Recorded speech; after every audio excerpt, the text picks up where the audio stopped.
Mr. Chairman. Mr. Chairman, I have an amendment. Senator from South Carolina. Thank you very much. We'll pass it around. This amendment was taken up yesterday in the Armed Services Authorizing Committee, Senate Armed Services Authorizing Committee. I can't tell you the results, but I'm a happy man. So let me tell you about Senator Feinstein and Alexander. They're very fine senators. They've been, they do a great job working together. Most everything they've done, I think, has been well done, and I appreciate their efforts to help the infrastructure of the country. But we do have a significant difference on one issue, and I want you to be informed of this issue. It'll take me a minute or two, but you need to listen. I know it's boring, because you're going to read about it, and you're going to hear about it, and you're eventually going to get asked about it. So let me tell you a little bit about my concerns. Yucca Mountain was mentioned. You know how much money we spent on Yucca Mountain? $15 billion.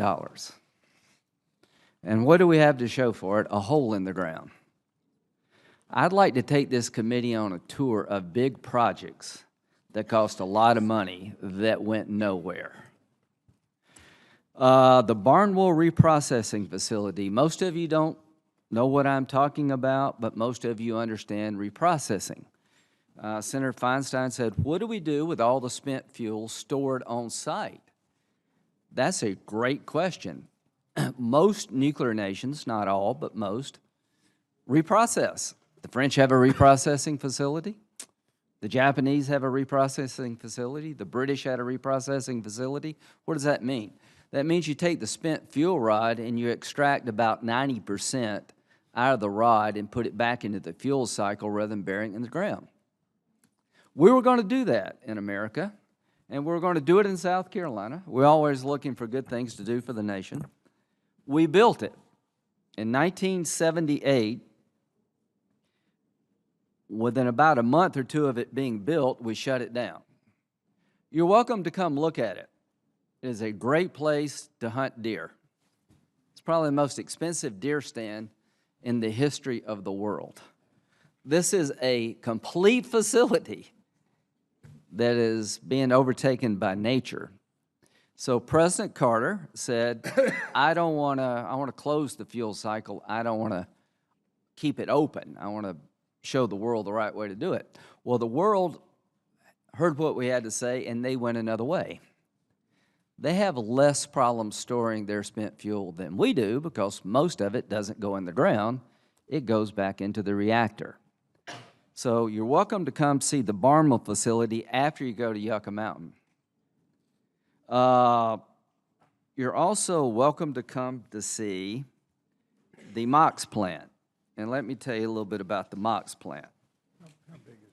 In 2000, the United States and Russia signed the Plutonium Management Disposition Agreement, committing each country to converting 34 metric tons of weapons-grade plutonium in excess of their defense needs into a plowshare, from a sword to a plowshare. That's enough to make 17,000 warheads. So somebody in the 90s said, why don't we get rid of a bunch of this dangerous stuff that we really don't need, making the world a safer place? They came to Savannah Riverside and said, would you like to participate? And we said, of course we would. So the agreement in 2000 said there's going to be two ways to convert this sword into a plowshare. The MOX way, which you take weapons-grade plutonium, you blend it down and make commercial fuel out of it, and you put it in commercial reactors, and it has a benefit to the economy, and it can no longer be used for weapons, or you can immobilize it in a way that precludes its use for nuclear weapons. In 2001, after looking at 40 different ways to deal with this 34 metric tons, that included shooting it in space, putting it at the bottom of the ocean, drilling a hole in the earth about to China and putting it down there, they said, no, none of that works. Let's do MOX. The French have a MOX facility. So we went on the path of doing MOX. South Carolina now has 9 metric tons of plutonium stored in our state. I went to bat for the Department of Energy. This was a huge problem in 2000 in South Carolina politically, but I said, no, we want to help the country. It'd be a good mission for the site. It'd be a good thing for the world to take enough plutonium that can make 17,000 warheads and get rid of it forever. So far, so good. So in 2007, we began the early phases of construction. In 2010, we signed another agreement with Russia where we renew our commitment to MOX as the exclusive way the United States will get rid of its plutonium. The Russia will use get rid of theirs through a breeder reactor. In 2014, the Obama administration attempted to place the MOX program in cold standby. The Congress rejected that. We kept it going. The cost estimates about life cycle cost are all over the board. Some people say it takes $3 to $4 billion to complete construction. Some people say it takes $17 billion. Come to South Carolina and I will show you the facility. I think $3 to $4 billion makes a lot more sense. The bottom line is in 2017, 2018, and now 2019, the DOE is trying to cancel this program. And here's what they're going to do with it. They're going to dilute the MOX, which is not part of the agreement. The agreement with Russia is dead. I'm not a big Putin fan, but you got to blame us here. We've abandoned MOX, DOE has, but the Congress hasn't. And the new plan is to take the material, dilute it, and dispose it. Dilute it down and put it in New Mexico. They say that cost $18 billion, about 40% of what MOX would cost. That sounds great until you get to New Mexico. Now, we've got a guy here from New Mexico, a very fine man, who will tell you that if you're counting on New Mexico, you need to think twice. Because under the plan, the new plan that came about 10 years after we started the program, New Mexico is a bit concerned about the role they will play here. So what does this mean?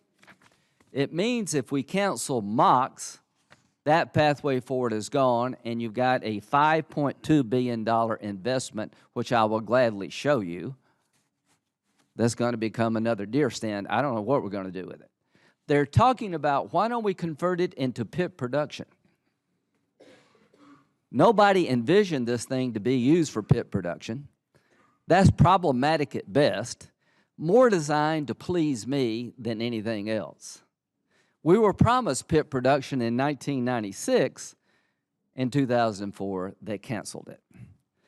I'm a bit skeptical about Department of Energy when it comes to Savannah Riverside, and you should be skeptical about all these programs that get started that go nowhere. And we're going to add a new one to the list. Because when they try the dilute and dispose method, it is going to fail. It will not work. So I am glad to hear that Senator Alexander is going to help me get this 9 metric tons out of South Carolina. And let me tell you why I appreciate that.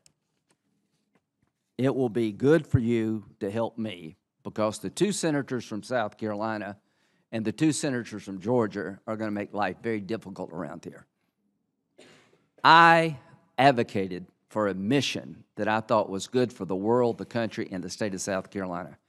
In good faith, we took weapons-grade plutonium with an understanding what would happen to it. And that agreement is being broken. That promise no longer exists. And just in case this day came in 2002, I, along with Senator Thurmond, passed a statute that said, you will pay us $1 million a day in South Carolina, not to exceed $100 million per year in 2011 if you don't achieve the MOX objective by January 1st, 2011, or you haven't removed 1 ton. Guess what? In 2011, I said, we don't want the money, we want the mission. So I changed the statute to 2016. It's now 2018. We haven't removed a ton. We got the thing 70% built. Now we want to do something else that won't work. So I appreciate you helping me get 9 tons of weapons-grade plutonium out of my state. We'll do a lot of things for the country, but we're not going to store this. So I appreciate your help if MOX fails. I think you can do MOX cheaper than DOE says. I think the contractor's got some problems here too. But let's say you cancel MOX. I want you to hear from New Mexico about dilute and dispose. And before that, before I turn it over to Senator Udall, I want you to know that half-life of weapons-grade plutonium is 24,100 years. So if you can't MOX it and you can't dilute and dispose it, what are you going to do with it? It costs $150 million a year to deal with weapons-grade plutonium. If you put in a calculator, what does it cost life cycle-wise to store this MOX material for 24,100 years? There's not a number that the computer can give you. So, other than that, everything is fine. I don't know if you're going to read about it in the paper or see it on 60 Minutes. Nobody's been fired. Somebody needs to be held accountable for starting programs like this, signing deals with the Russians, and saying, oh, never mind, when you get 70% of it built. If you want to talk about the swamp, this is the swamp. If you want to talk about what New Mexico has to say about it, I would like to yield to Senator Udall.